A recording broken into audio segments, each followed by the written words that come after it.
জাগুন গাঁও পঞ্চায়তৰ আজি সভানেত্ৰী নিযুক্ত হৈছে আৰু এটা কথা ক'ব লাগিব যে জাগুন গাঁও পঞ্চায়তৰ যিসকল ৱাৰ্ড সদস্যসকল আছে তেওঁলোকক প্ৰথমে ধন্যবাদ জ্ঞাপন কৰিব লাগিব। তেওঁলোকে কোনো প্ৰতিদ্বন্দ্বিতা নোহোৱাকৈ সকলোৱে মিলিজুলি এখন পঞ্চায়ত গঠন কৰিবলৈ সক্ষম হৈছে, যিহেতু এইটো আমাৰ কাৰণে ভাল লক্ষণ। যিহেতু আমাৰ অঞ্চলত যথেষ্টখিনি সমস্যা আছে। জাগুন এনেকুৱা এখন পঞ্চায়ত অসমৰ ভিতৰতে এটা সীমামূৰীয়া অঞ্চল, বহুত ডাঙৰ পঞ্চায়ত হয়, যিহেতু তাত সমস্যাও যথেষ্টখিনি আছে।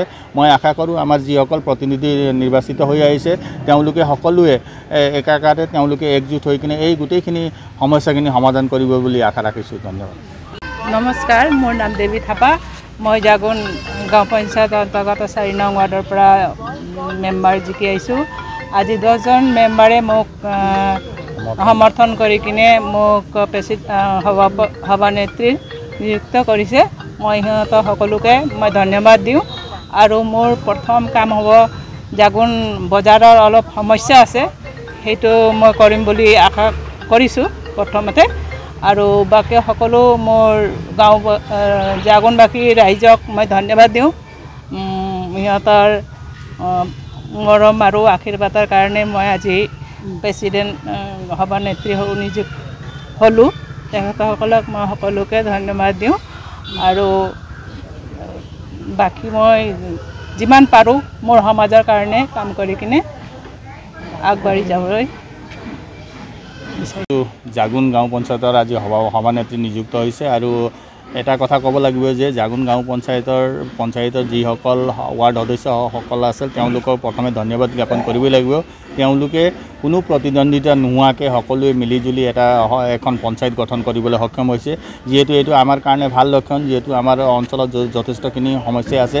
জাগুন এনেকুৱা এখন পঞ্চায়ত অসমৰ ভিতৰতে এটা সীমামূৰীয়া অঞ্চল, বহুত ডাঙৰ পঞ্চায়ত হয়, যিহেতু তাত সমস্যাও যথেষ্টখিনি আছে।